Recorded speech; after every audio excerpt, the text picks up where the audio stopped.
पहली बात क्या इरशाद फरमाई कि तुम अगर इन दोनों को पकड़ लोगे तो हिदायत पा जाओगे, फलाह पा जाओगे। और दूसरी बात ये इरशाद फरमाई कि ये दोनों जो है एक दूसरे से अलहदा नहीं होंगे, ये दोनों एक दूसरे से अलहदा नहीं होंगे। जहाँ किताबुल्लाह होगी वहीं मेरी आल होगी, जहाँ मेरी आल होगी वहीं किताबुल्लाह होगा। वला तक़ूलू लिमन युक़तलु फ़ी सबीलिल्लाहि अम्वात बल अहयाउन वलाकिन ला तशऊरून। वक़ाल अन्नबिय्यु सल्लल्लाहु अलैहि वसल्लम अस्हाबी कन्नुजूम फ़बिअय्यिहिम इक़्तदय्तुम इह्तदय्तुम। वक़ाल अन्नबिय्यु सल्लल्लाहु अलैहि वसल्लम अहलु बैती मिस्लु सफ़ीनति नूह मन रकिबहा फ़क़द नजा वमन तख़ल्लफ़ फ़क़द हलक औ कमा क़ाल अन्नबिय्यु सल्लल्लाहु अलैहि वसल्लम। आप हज़रात के सामने आक़ा अलैहिस्सलातु वस्सलाम की दो बहुत ही प्यारी अहादीस मुबारक तिलावत की। एक हदीस मुबारक में आप सल्लल्लाहु अलैहि वसल्लम फरमा रहे हैं कि असहाबी कन्नुजूम, कि मेरे सहाबा सितारों की तरह हैं। फ़बिअय्यिहिम इक़्तदय्तुम इह्तदय्तुम, तुम इनमें से जिसकी भी इक़्तिदा कर लोगे हिदायत पा जाओगे। और दूसरी हदीस पाक में आक़ा अलैहिस्सलातु वस्सलाम ने फरमाया कि अहलु बैती मिस्लु सफ़ीनति नूह, कि मेरी अहले बैत वो नूह अलैहिस्सलातु वस्सलाम की कश्ती की तरह है। मन रकीबहा फ़क़द नजा, जो शख्स उस कश्ती में सवार हो गया वो निजात पा गया। वमन तख़ल्लफ़ फ़क़द हलक, और जो पीछे रह गया वो हलाक हो गया। इतना बात समझ लें कि हम नौकर हैं, हमने नौकरी करनी है। हम नौकर हैं, हमने नौकरी करनी है। हम आक़ा अलैहिस्सलातु वस्सलाम के नौकर हैं, हमने आक़ा अलैहिस्सलातु वस्सलाम की नौकरी करनी है। हम आक़ा अलैहिस्सलातु वस्सलाम के अहले बैत के नौकर हैं, हमने अहले बैत की नौकरी करनी है। हम सहाबा कराम रिज़वानुल्लाहि अलैहिम अजमाइन के नौकर हैं, हमने सहाबा कराम रिज़वानुल्लाहि अलैहिम अजमाइन की नौकरी करनी है। और नौकर जो होता है वो अपने आका के फ़ैसले नहीं निपटाता, नौकर ने बस नौकरी ही करनी होती है। मिसाल आप यूँ समझिए कि जब जैसे मुल्क के वुज़रा के दरमियान आपस में किसी बात पर झगड़ा हो जाए और फ़ैसला करने वाला सुथरा पंजाब के लोग हों, तो लोग क्या कहेंगे, कहेंगे यार तेरा काम है गलियों की नालियाँ साफ़ करना, तो गलियों की नालियाँ साफ़ कर, मेहनत मजदूरी ले और घर जा, वो बड़े जाने उनका काम जाने, वो बड़े आपस में खुद ही फ़ैसला करेंगे।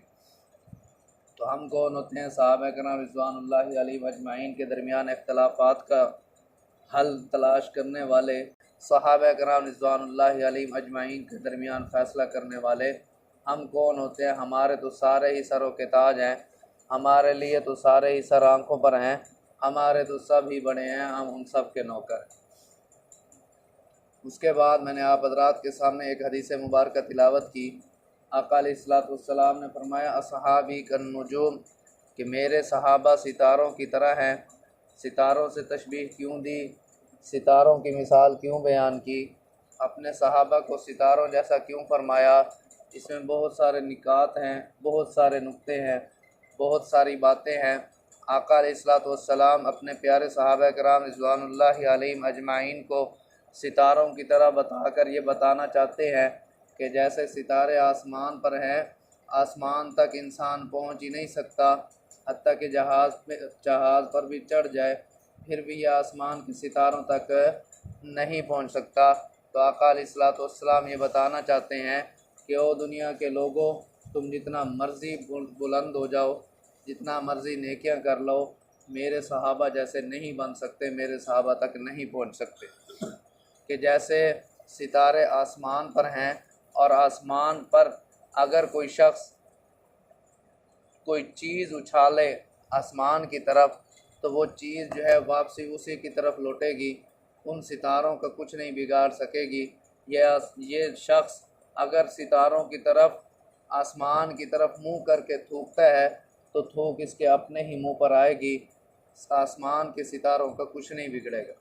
जनाब नबी करीम सल्लल्लाहु अलैहि वसल्लम उम्मत को ये बताना चाहती हैं कि जैसे आसमान की तरफ थूकी जाने वाली थूक वो तुम्हारे अपने ही मुंह पर आती है, तुम उनका कुछ नहीं बिगाड़ सकते, वैसे ही अगर मेरे सहाबा कराम रिज़वानुल्लाहि अलैहिम अजमाइन की शान में गुस्ताखी करोगे तो सहाबा तो रज़ी अल्लाहु अन्हुम व रज़ू अन्हुम बन गए, वो उनका तुम कुछ नहीं बिगाड़ सकोगे, उल्टा तुम अपनी आक़िबत ख़राब करोगे। सितारों के साथ तशबीह इस वजह से दी कि अगर इनकी तारीफ़ करोगे तो वो तारीफ़ भी तुम्हारी तरफ ही आएगी, और अगर इनकी बुराई करोगे तो बुराई भी तुम्हारे ऊपर ही आएगी। मकसद क्या है, मतलब क्या है कि अगर आप सल्लल्लाहु अलैहि वसल्लम के सहाबा को अच्छा कहोगे तो कुरान तुम्हें अच्छा कहेगा। आप सल्लल्लाहु अलैहि वसल्लम के सहाबा को अच्छा कहोगे तो कुरान है तुम्हें अच्छा कहेगा। तुम आप सल्लल्लाहु अलैहि वसल्लम के सहाबा कराम रिज़वानुल्लाहि अलैहिम अजमाइन को मोमिन कहोगे, कुरान तुम्हें मोमिन कहेगा। तुम उनको मुत्तकी कहोगे, कुरान तुम्हें मुत्तकी कहेगा। तुम उनको परहेज़गार कहोगे, कुरान तुम्हें परहेज़गार कहेगा। तुम उनको आदिल कहोगे, कुरान तुम्हें आदिल कहेगा। तुम उनको सखी कहोगे, कुरान तुम्हें सखी कहेगा। और अगर तुम उनकी बुराइयां बयान करोगे, तुम उनको काफिर कहोगे तो कुरान तुम्हें काफिर कहेगा। तुम उनको बेवकूफ़ कहोगे तो कुरान तुम्हें बेवकूफ़ कहेगा। तुम उनको फासिक फाजिर कहोगे तो कुरान तुम्हें फासिक फाजिर कहेगा। तो मेरे भाइयों, आका अलैहिस्सलाम ने अपने असहाब जनाब नबी करीम सल्लल्लाहु अलैहि वसल्लम के प्यारे सहाबा कराम को तशबीह दी तो किसके साथ दी? सितारों के साथ दी, कि जिस तरह सितारों तक इंसान नहीं पहुंच सकता, जितना मर्जी कोशिश कर ले, वैसे ही तुम जितना मर्जी कोशिश कर लो मेरे सहाबा तक नहीं पहुंच सकते। और फिर आका अलैहिस्सलाम ने सितारों के साथ तशबीह दी, किस वजह से दी? आप हजरात बताइए कि सितारे कब नज़र आते हैं? सितारे उस वक़्त नज़र आते हैं ना कि जब अंधेरा हो, जब हर तरफ गुमराही ही गुमराही हो, तारीकी रात हो, उस तारीकी रात में सितारे चमकते हैं। तो आका अलैहिस्सलाम ये बताना चाहते हैं कि अगर तुम कुफ्र के अंधेरों से निकलना चाहते हो, कुफ्र के अंधेरों से निकलना चाहते हो तो मेरे सहाबा सितारों की तरह हैं। अगर कुफ्र के अंधेरों से निकलना चाहते हो तो मेरे सहाबा के दामन को थाम लेना, कुफ्र के अंधेरों से निकल जाओ। मुझ मोहम्मद सल्लल्लाहु अलैहि वसल्लम तक अगर पहुंचना चाहते हो तो मेरे सहाबा कराम रिज़वानुल्लाहि अलैहिम अजमाइन के प्यारे नक्श कदम पर चल पड़ना, तुम मुझ मोहम्मद सल्लल्लाहु अलैहि वसल्लम तक पहुंच जाओगे। ये एक तरफ तो थे सहाबा कराम और दूसरी तरफ हैं अहले बैत। दो हदीसें मैंने आप हज़रात के सामने तिलावत की, एक यही सहाबा कराम रिज़वानुल्लाहि अलैहिम अजमाइन वाली और दूसरा अहले बैत वाली। तो ये भी मेरे और आपके समझाने के लिए है, दोनों ही आका अलैहिस्सलाम के हैं। सहाबा भी आका अलैहिस्सलाम के, अहले बैत भी आका अलैहिस्सलाम के। तो मैंने आप हज़रात के सामने हदीस मुबारक तिलावत की। आका अलैहिस्सलाम ने फरमाया, अहलु बैती मिस्लु सफ़ीनति नूह, अहलु बैती मिस्लु सफ़ीनति नूह, कि मेरे अहले बैत वो नूह अलैहिस्सलाम की कश्ती की तरह है। मेरे अहले बैत नूह अलैहिस्सलाम की कश्ती की तरह है। नूह अलैहिस्सलाम की कश्ती की क्या सूरत हाल थी? हज़रत नूह अलैहिस्सलाम ने कश्ती बनाई अल्लाह तबारक व तआला के हुक्म से। अल्लाह ताला ने फरमाया तूफ़ान आने वाला है, सैलाब आने वाला है, कश्ती बना लो, जो तुम्हारे साथी होंगे तुम उनको कश्ती में बिठा देना, तुम पार लग जाओगे, तुम निजात पा जाओगे, तुम बच जाओगे, और जो कश्ती में नहीं बैठेगा वो हलाक हो जाएगा, वो तबाह बर्बाद हो जाएगा। तो आका अलैहिस्सलाम ने अपने आले बैत को नूह अलैहिस्सलाम की कश्ती से ताबीर किया। आका अलैहिस्सलाम ने भी फरमाया कि अगर हिदायत पाना चाहते हो, अगर तुम चाहते हो कि तुम्हें कामयाबी मिले, अगर तुम चाहते हो कि तुम्हें हिदायत मिले, अगर तुम चाहते हो कि तुम दुनिया व आखिरत में कामयाब हो जाओ, तो मेरी अहले बैत वाली कश्ती में सवार हो जाना, मेरी अहले बैत वाली कश्ती में सवार हो जाना। याद रखना कि फमन राकिबहा फ़क़द नजा, मन राकिबहा फ़क़द नजा, कि जो शख्स मेरी अहले बैत वाली कश्ती में सवार हो जाएगा वो शख्स फलाह पा जाएगा। वमन तखल्लफ़ फ़क़द हलक, और जो शख्स पीछे हटेगा, नहीं सवार होगा, पीछे रह जाएगा, तो वो हलाक हो जाएगा। तो इधर से सहाबा कराम हैं, इधर से अहले बैत उज़्ज़ाम हैं। हम न सहाबा कराम को छोड़ सकते हैं, हम न अहले बैत को छोड़ सकते हैं, और हम छोड़ें भी तो छोड़ें क्यों, हम छोड़ें भी तो छोड़ें क्यों। आज गली मोहल्ले का एक बच्चा हो ना, और बच्चे के हाथ में टॉफ़ी हो और दूसरा कोई उससे मांगे तो बच्चा टाफ़ी देता है? नहीं देता। इसी तरह अगर ज़मीन वाला मामला हो, एक बलिश्त ही की बात क्यों ना हो, तो हम इतना ज़िद्दी हैं कि हम अपनी ज़मीन किसी को देने के लिए तैयार नहीं। तो जब हम अपनी ज़मीन किसी को देने के लिए तैयार नहीं, जब हम अपना हक़ छोड़ने के लिए तैयार नहीं, तो फिर अहले बैत को और असहाबे कराम को हम क्यों छोड़ दें? हम क्यों छोड़ दें? और आका अलैहिस्सलाम ने फरमाया, तरक्तु फ़ीकुम सकलैन, कि मैं तुम्हारे अंदर दो बहुत ही भारी चीज़ें छोड़े जा रहा हूँ। मैं तुम्हारे अंदर दो बहुत ही भारी चीज़ें छोड़े जा रहा हूँ। किताबुल्लाहि व इतरती, कि एक मेरी किताब है और दूसरा मेरी आल औलाद है, कि तुम इनको अगर मजबूती से थाम लोगे, किताबुल्लाह को अगर मजबूती से पकड़ लोगे, मेरी अहले बैत को मजबूती से पकड़ लोगे, तो तुम कभी भी गुमराह नहीं होगे। तुम कभी भी गुमराह नहीं होगे। मालूम हुआ कि जो शख्स हिदायत पाना चाहता है उसे लाजिम है कि वो किताबुल्लाह को भी थाम ले, उसे लाजिम है कि वो अहले बैत को भी थाम ले।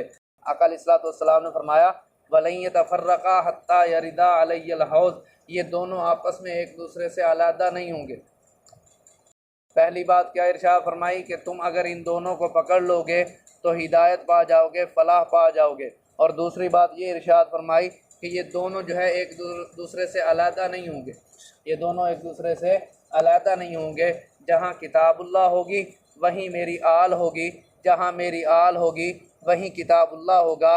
किताबुल्लाह आल से अलहदा नहीं है और आल किताब से जुदा नहीं होगी। किताबुल्लाह आल से जुदा नहीं होगी और आल किताब से जुदा नहीं होगी। तो मालूम हुआ कि जिसके पास कुरान होगा अहले बैत भी उसी के पास होगी, और जिसके पास कुरान नहीं होगा अहले बैत भी उसके पास नहीं होगी। तो अब आप खुद अंदाज़ा लगा लें कि कुरान किन के पास है, कुरान किन के पास है। जिनके पास कुरान है उन्हीं के पास अहले बैत है, और जिन्होंने कुरान को छोड़ दिया मालूम हुआ अहले बैत से भी उनका कोई ताल्लुक़ नहीं है। तो आका अलैहिस्सलाम ने फरमाया कि वलन यतफर्रका हत्ता यरिदा अलैयल हौज़, कि ये दोनों कभी भी आपस में एक दूसरे से जुदा नहीं होंगे। ये दोनों कभी भी आपस में एक दूसरे से जुदा नहीं होंगे। आज लोग परेशान होते हैं, कहते हैं देखो जी हम इनको देखते हैं ये इश्क में आगे बढ़े हुए हैं, ये आशिक हैं, ये अहले बैत से मोहब्बत करने वाले हैं, अहले बैत से इनको मोहब्बत है, ये लोग तो पक्के कामयाब हो गए। तो ये है तेरे और मेरे देखने के मयार, ये तो है तेरे मेरे देखने की नज़र, ये तो है एक ढकोसला, ये तो है एक ऊपरली वार, ये तो है एक ऊपर की बात। आका अलैहिस्सलाम क्या फरमाते हैं कि किसी की इस तरह की बातों में ना आना। इस तरह के तुम्हारे सामने हालात आ सकते हैं, मामलात आ सकते हैं, देख लेना कि अगर तो जिसके पास कुरान पाक होगा अहले बैत भी उसी के पास हो, और जिसके पास कुरान ना हो वो लाख चाहे दावा करे वो अहले बैत की मोहब्बत उसके दिल में नहीं होगी। कि आका अलैहिस्सलाम ने यही फरमाया। तो आज एक फ़ैसला हो गया, वो फ़ैसला यही है कि जिसके पास कुरान पाक है उसी के पास ही अहले बैत है। हमारा छोटा सा मजमा होता है, 100 का मजमा है, 150 का मजमा है, छोटे से छोटा जलसा होता है, उसमें भी 10-20 हाफिज़ निकल आते हैं, उसमें भी 10-20 हाफिज़ निकल आते हैं जो कुरान पाक के हिफ्ज़ करने वाले होते हैं, जो कुरान पाक के हाफिज़ होते हैं, और इनका हज़ारों का मजमा होता है, एक हाफिज़ भी नहीं निकलता। तो इससे क्या पता चला कि जब कुरान पाक हमारे पास है तो अहले बैत भी हमारे पास है। अल्लाह तबारक व तआला से दुआ है कि अल्लाह ताला जो कुछ कहा सुना वो करने की तौफीक